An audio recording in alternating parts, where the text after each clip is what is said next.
رادیو سلامت.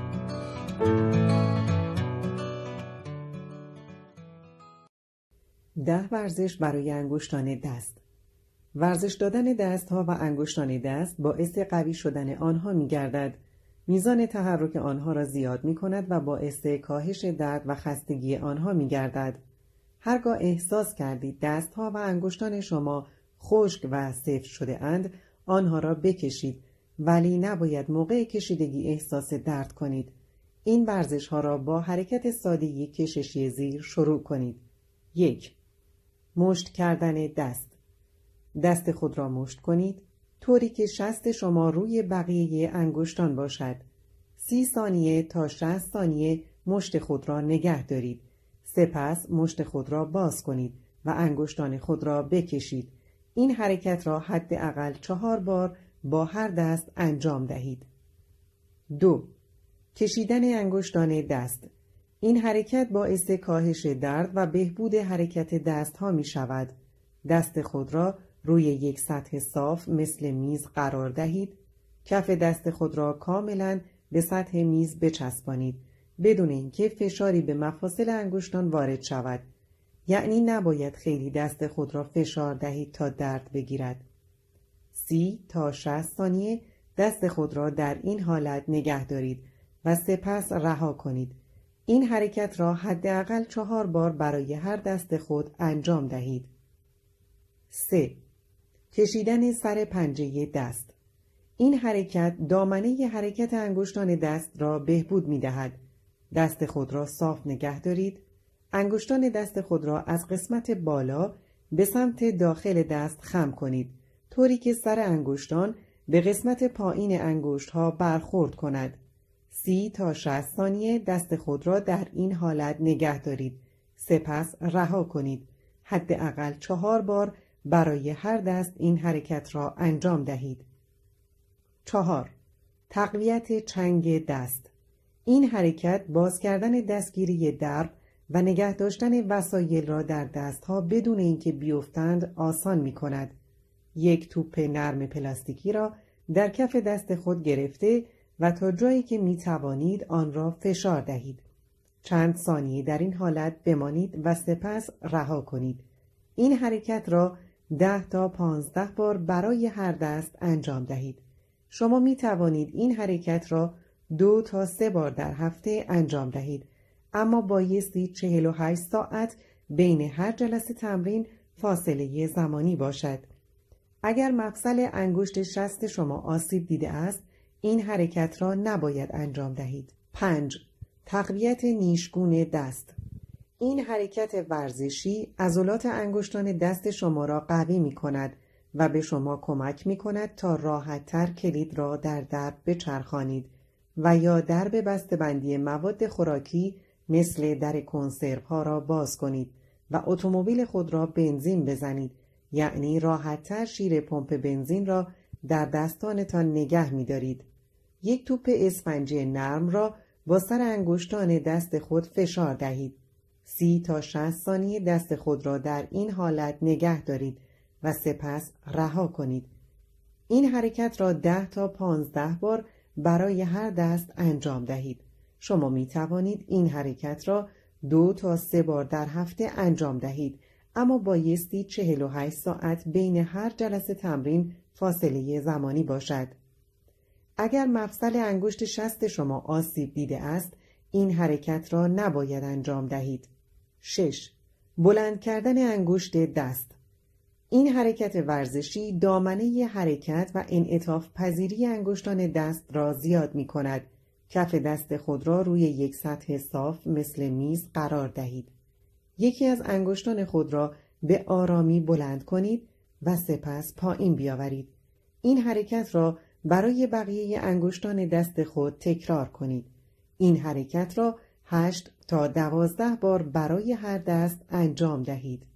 7. کشش انگشت شست دست. تقویت عضلات انگشت شست به شما کمک می کند تا وسایل سنگینی مثل قوطی‌های کنسرو و بطری‌های مواد غذایی را راحت‌تر برداشته و بلند کنید. کف دست خود را روی سطح میز قرار دهید.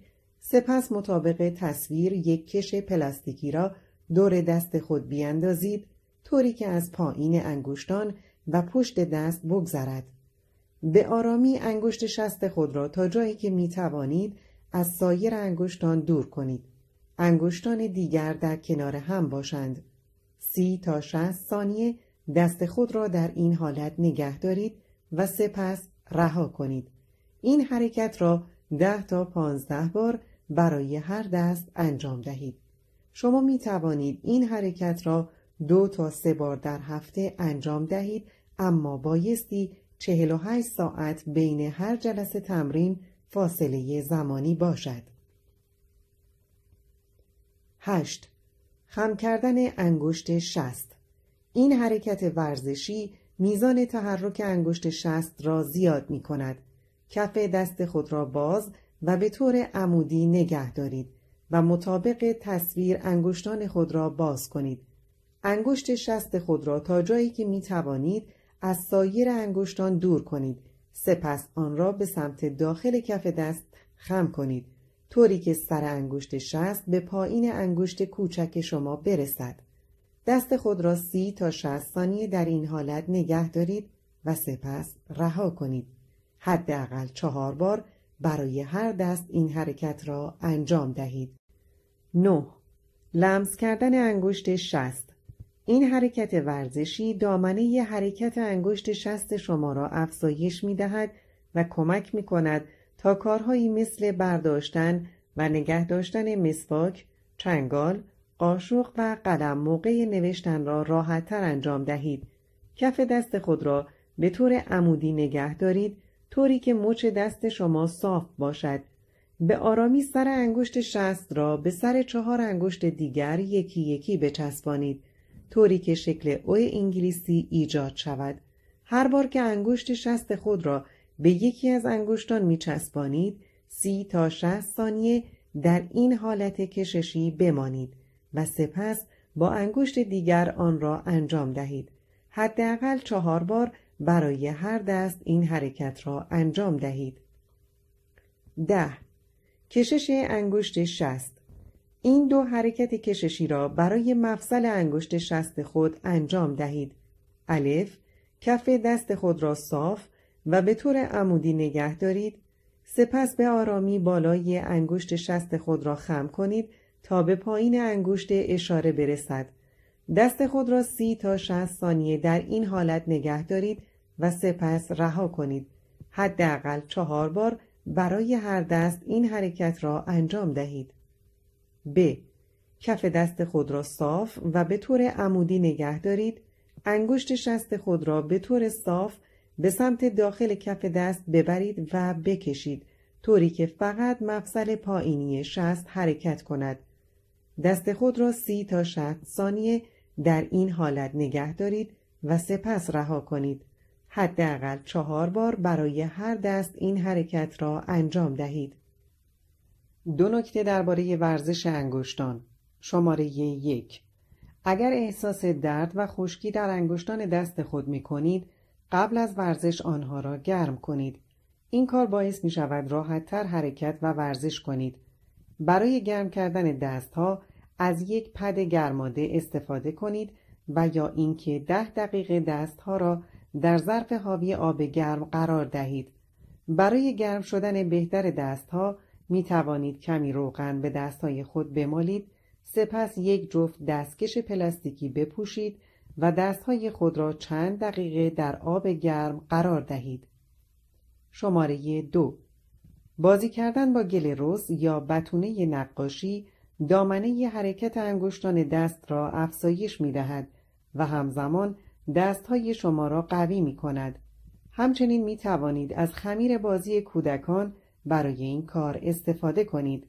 سعی کنید با استفاده از سر انگشتان دست اشکال مختلفی با این خمیرها درست کنید.